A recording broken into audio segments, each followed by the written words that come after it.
It is time for Quinton Byfield to take a big step forward, and I believe he will. We'll discuss that and more on this edition of Locked On LA Kings.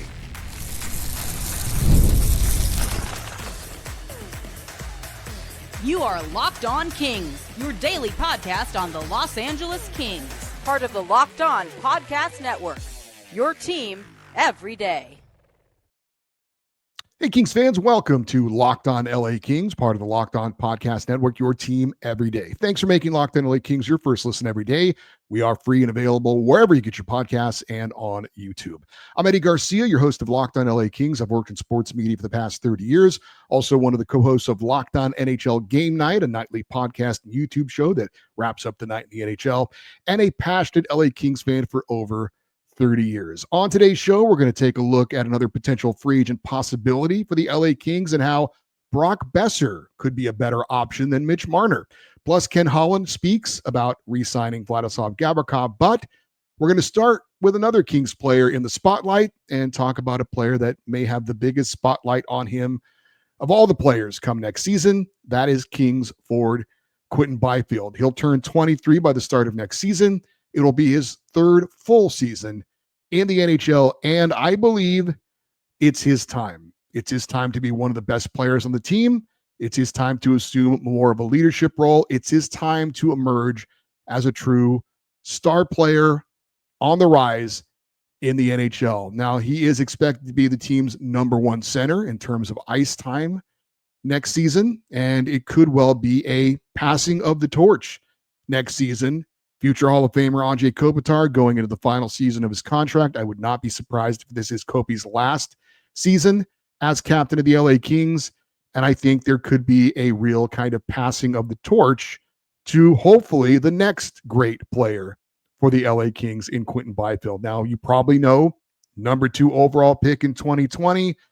Last season, slow first half, but second half of the season emerged as showing us what the possibilities could be for Quinton Byfield. And of course, I think part of the reason for his slow start last year was the transition from wing to center and his first full season of being a center at the NHL level. And in the second half of the season, Q really hit his stride.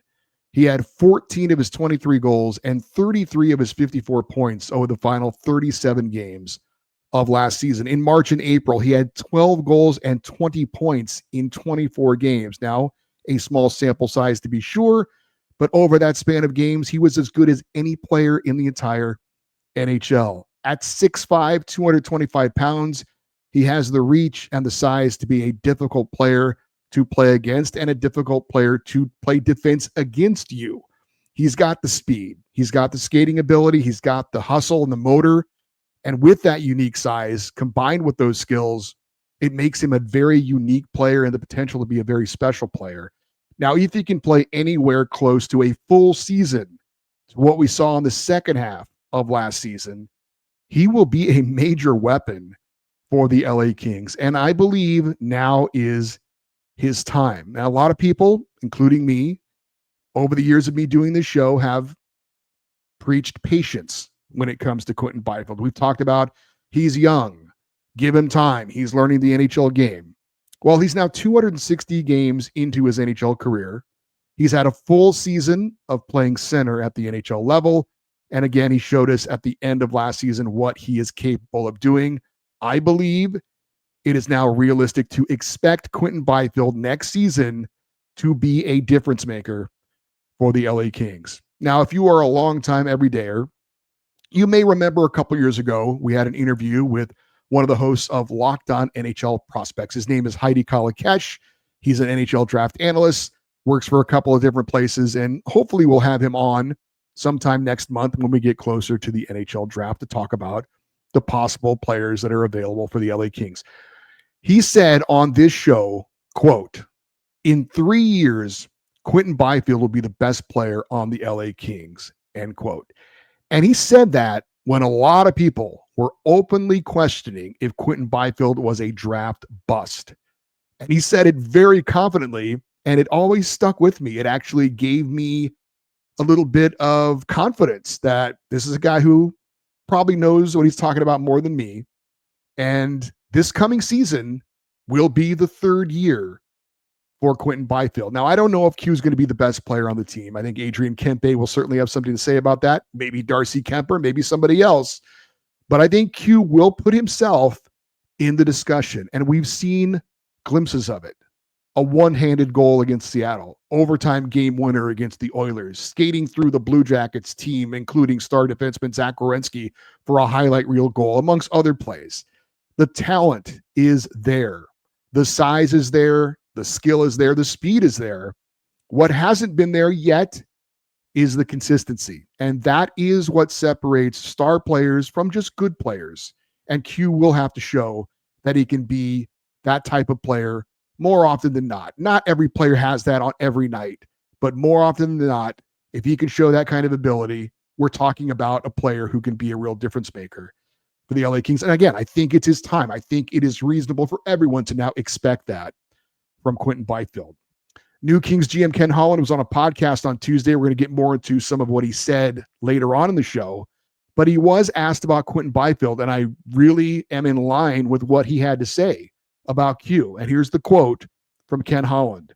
Quote, "He's more and more confident. He's becoming a bigger part of the team. His role is growing. Hard to find 6'4" players with skill, and that's why he was a top 3 pick in the draft.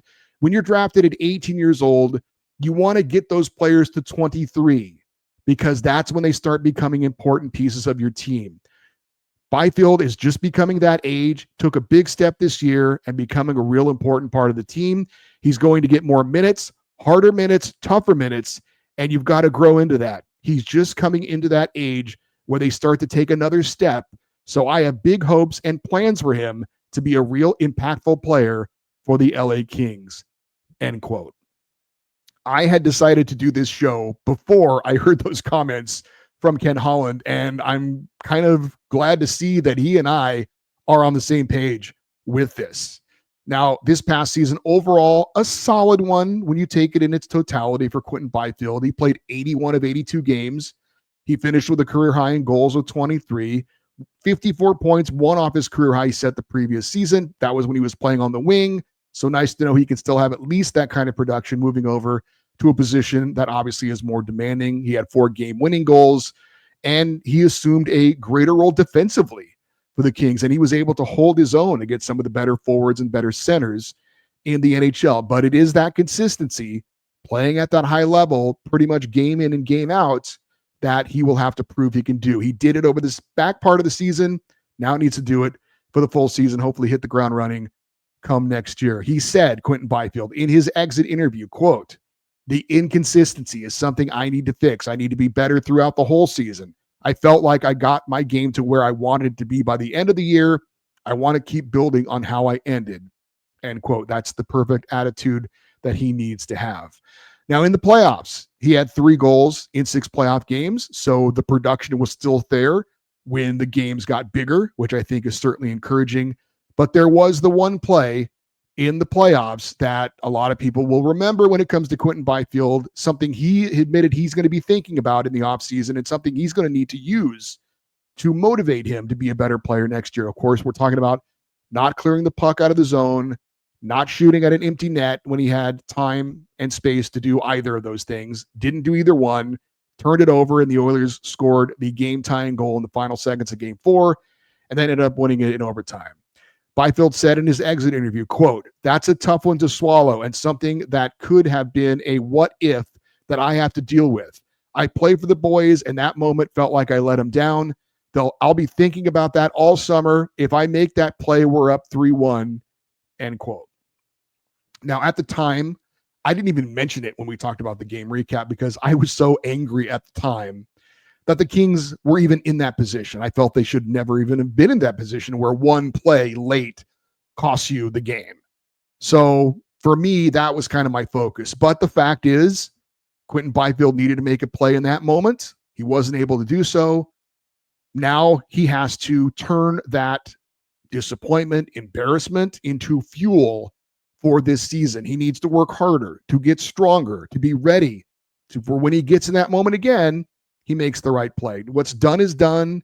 What matters is how you respond to mistakes or unfortunate plays. And as human beings, I know myself, the biggest lessons I've learned in my life is when I have screwed up. Other people can tell you, don't do this, but you learn more when you unfortunately do it, and you learn from it. Hopefully that's what the lesson is for Quinton Byfield. I think it will be. I think he will learn from that. I think it will fuel him to be a better player. He's a hard worker. That's one great thing about him. He worked on his shot a lot last season because one of the things he was missing from his game was being able to be a better finisher. And he showed us at the end of last year that he can be a guy that can finish off good scoring chances. So I believe that disappointment, that unfortunate mistake will make Quinton Byfield a better player, and it will motivate him to be ready to go next season. Ken Holland talked about how the Kings are going to be better next season. One of the things he talked about was internal growth. That's a term he used. Quinton Byfield is a huge part of that Kings internal growth for next season, to be a better team, to be a team that can get over the hump and out of the first round of the playoffs.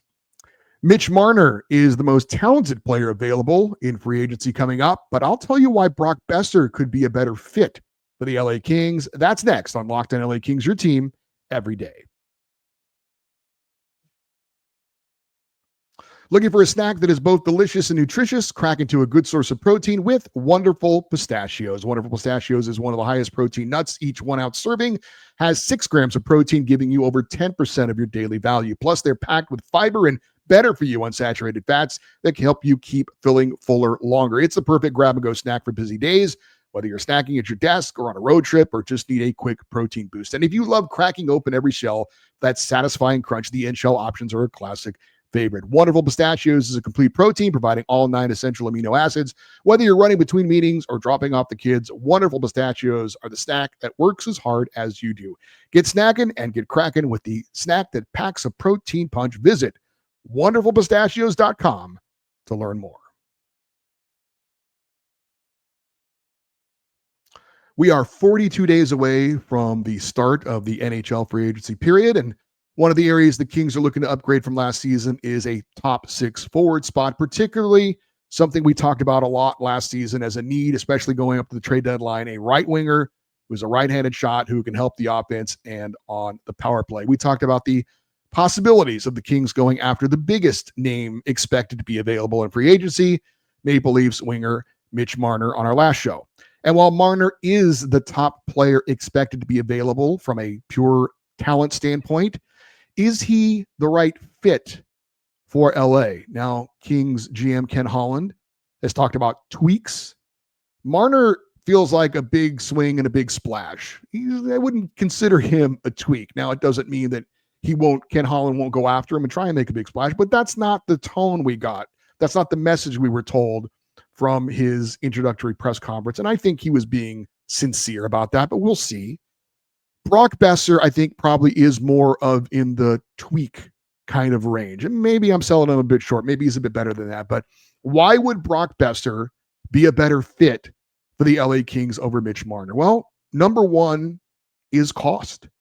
Mitch Marner made $10.9 million in the final year of a 6-year deal in Toronto. He's going to be looking for around $14 million per season with his next contract to be amongst the highest paid players per season in the NHL.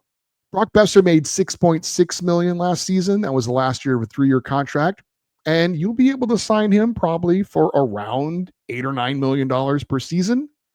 Boeser still fills a need for the Kings while also leaving LA some room to make other moves. Signing Boeser would likely put the Kings in a better position to also keep standout defenseman Vladislav Gavrikov and still have some money left over. So Boeser would be an upgrade in a position of need while also being able to keep the team in its place from a season ago by not losing anyone off the roster, be able to keep Gavrikov.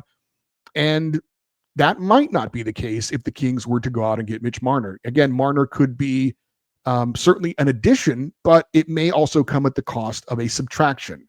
Boeser could be an addition, not as big necessarily of an addition, necessarily if you look at the stats, but you wouldn't have to subtract off of your team. So that makes him likely a better fit for the LA Kings. We talked about Mitch Marner's reputation as not being a difference maker in the big games, coming up small in the playoffs. And it's a small sample size, but the last time Brock Boeser was in the playoffs was season before last. And he was terrific for the Vancouver Canucks. He had 7 goals in 12 playoff games. In the last 6 postseasons combined for Mitch Marner, covering 50 playoff games, he has a total of 8 goals. Brock Boeser had 7 in one postseason last year. Now, again, Boeser is more of a goal scorer. Marner is a little bit more of a playmaker, and he certainly had much more assists. But we're talking about putting the puck in the net, which is obviously one of the most important parts if you're going to go out and get someone to upgrade. And Brock Boeser has come up big in not as many postseason appearances, but certainly was really, really good in the playoffs season before last for the Vancouver Canucks. Now, Mitch Marner has played about 100 more career games than Brock Boeser, but their goal scoring is comparable. Where Marner, though, outdistanced Boeser is in terms of assists. Marner is also a better defensive player than Brock Boeser. Marner in his career is a plus 128. Boeser is a minus 33. Now, that plus minus isn't always a great indication of being a great defensive player. Sometimes it means you're just on a line that scores a lot more goals, but it is still a fact that Marner is a better defensive player than Brock Boeser. So there's that. The only major category where Brock Boeser clearly is better than Mitch Marner is power play goals. Again, Marner's played about 100 more games in his career. Boeser has 73 power play goals to Marner's 50. So if you look at the best career years for each player, Boeser's came last season. He had 40 goals and 73 points in 81 games. Marner's came this season when he had 102 points in 81 games. Now, both Marner and Boeser fill a need. Again, right shot, right wingers that can help offensively, help on the power play. And while Marner is likely in just about everyone's list as far as top 20 players in the NHL, maybe top 15 players in the NHL, Boeser is more in that top 50 range somewhere, but still a very good player. Both are the same age, 28 years old, both of them recently turning 28 years old. So there's no real difference as far as that goes. Where they differ, though, as far as their style of play, is Brock Boeser more of a finisher, while Mitch Marner is more of a playmaker. And there's nothing wrong with being a playmaker. It's great to make your teammates around you better. But it would seem for the LA Kings, specifically on their power play, I think they're looking for more of a finisher than more of a setup guy. So Mitch Marner is the big swing that may come at the expense of being able to keep other key players, where Brock Boeser is more of the tweak that would also be an upgrade, but allow you to keep other players as well, like Vladislav Gavrikov. And then if maybe Mitch Marner isn't a target, or the Kings feel like they can't get him, or he doesn't want to come here, and Brock Boeser, who's going to be in demand as one of the top free agent forwards available during the free agency period, he may go somewhere else too. So what's the Kings' safety net? What is their plan C? And I think that's Andrei Kuzmenko. And if you're talking about fit, hard to imagine anyone fitting in better than Kuzmenko did last season. 22 regular season games after being acquired at the deadline from Philadelphia. Kuzmenko, 5 goals, 17 points in 22 games. Only Mikko Rantanen had more points among players traded at the deadline than Kuzmenko in his first ever postseason. He had 3 goals and 6 points in 6 games, 3 goals coming on the power play. Plus, it's possible that Kuzmenko is the best fit at the lowest price as well. Kuzi coming off a 3-year deal that paid him $5.5 million per season.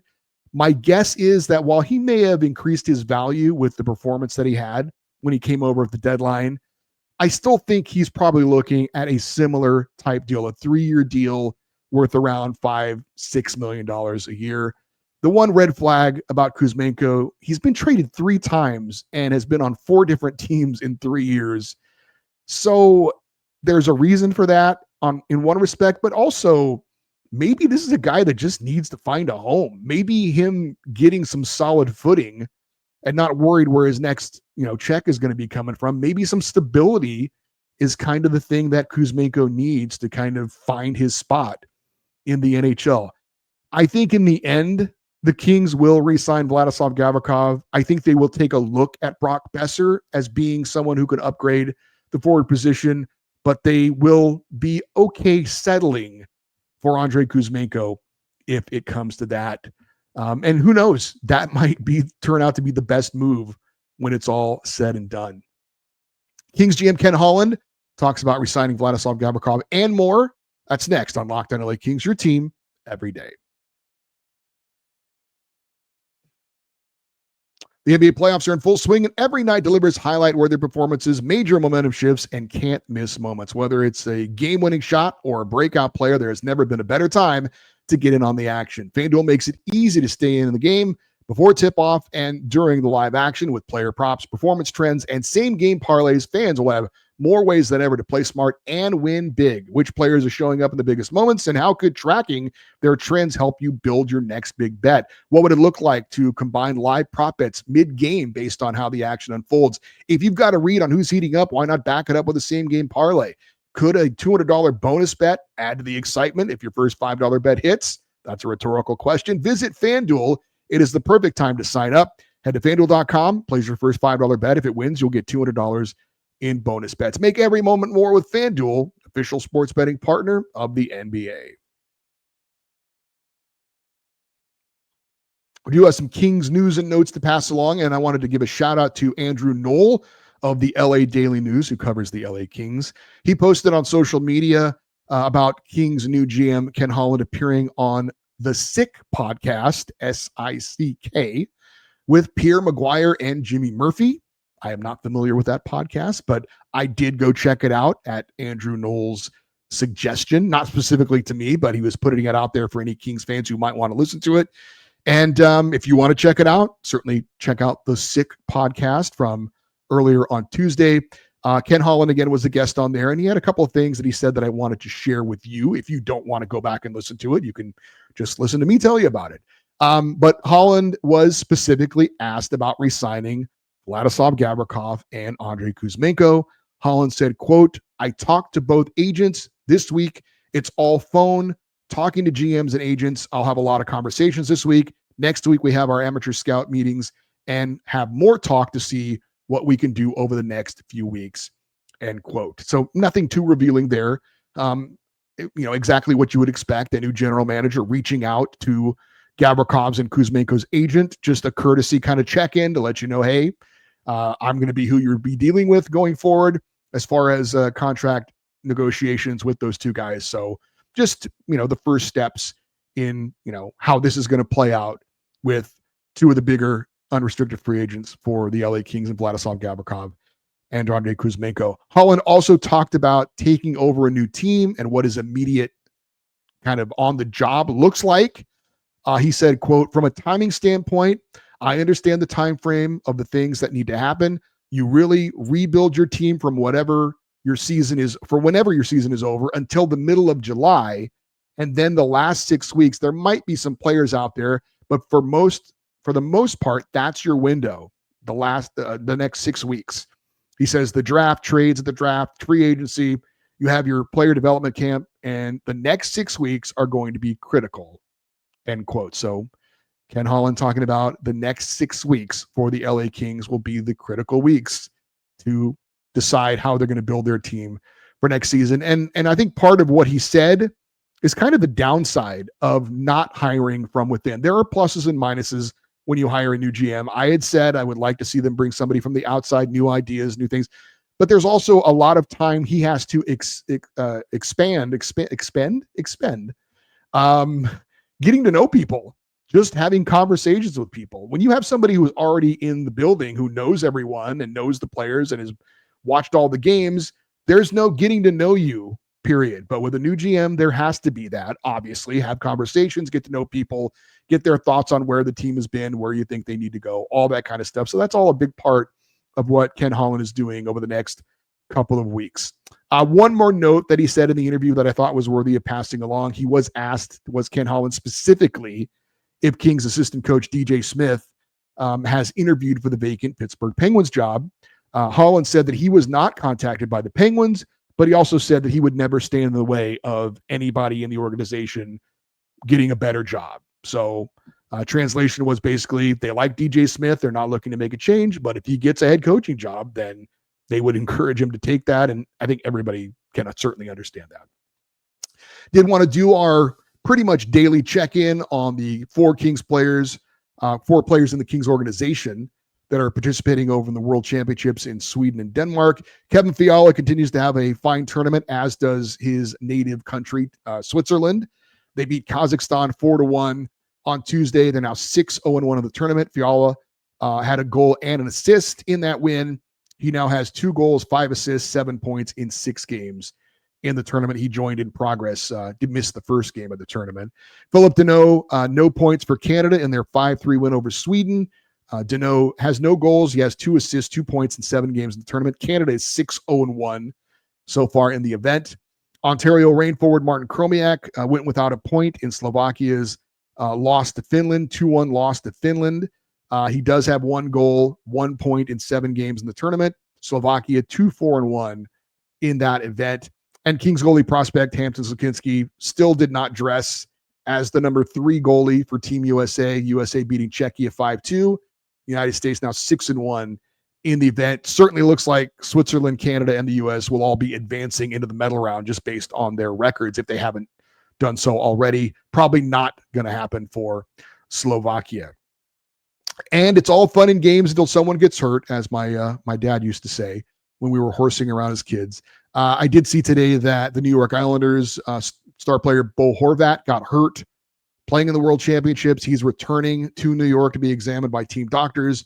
New Jersey Devils star Nico Hischier was hurt earlier in the tournament playing for Switzerland.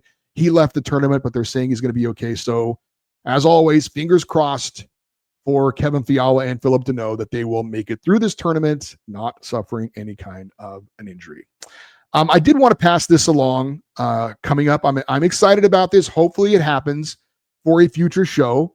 I reached out earlier on Tuesday to former Kings assistant GM Mike Fuda, who many fans wanted to see as the Kings' next general manager. I asked him if he would be willing to come on the show and talk about if he was contacted by the Kings and just his thoughts on the Kings' new GM, on the current state of the LA Kings, so on and so forth. He said that he would be willing to come on the show probably next week. So hopefully that ends up happening. So just teasing ahead, would be really excited to get to talk to Mike Fuda and maybe get some behind the scenes of what happened with the Kings GM search and what his thoughts are on where the Kings are right now as an organization. Looking forward to hopefully that coming through. For you everydayers, those who listen and watch Locked On LA Kings every day, coming up on our next show, we will have another Kings player in the spotlight. We'll talk about another free agent possibility for the LA Kings and any other Kings news that happens to pop up. If you want to be interactive with the show, want to send an email for the fan feedback show on Friday, the email address is lockedoneddie@gmail.com, EDDIE. You're always welcome to post your thoughts on in the comment section on YouTube. If you're watching, appreciate that. And we would love you to stay connected with the show on social media, X, Twitter, Instagram, TikTok. We are at Locked On LA Kings. I'm Eddie Garcia. Thank you, as always, for listening and watching this episode of Locked On LA Kings, part of the Locked On Podcast Network, your team every day. Have a great rest of your day. We'll talk to you on our next show. And as always, go Kings, go.